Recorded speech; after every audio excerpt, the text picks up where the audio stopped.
நோக்கி கேட்கப்பட்ட கேள்விகள் எல்லாமே பாருங்க, இந்துவை நோக்கி வந்து ஹேட்டட் ஸ்பீச்சை வந்து ராகுல் காந்தி பண்ணுறாரு நாடாளுமன்றத்தில்.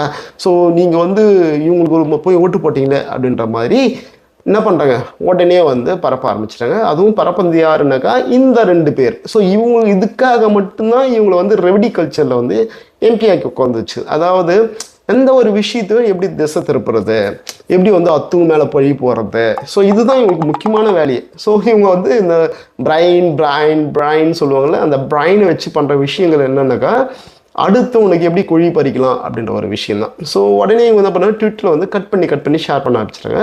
ஜெய்சங்கரும் அதுக்கப்புறம் நிர்மலா சீதாராமனும். ஸோ இப்போ வந்து எல்லாருமே தெரியுதில்ல, என்ன நடக்குதுன்னு தெரியுதில்ல, கீழே வந்து எல்லாமே ரிப்ளை பண்ணியிருந்தாங்க. ஸோ இதெல்லாம் வந்து அவங்க காதிலே போகாது.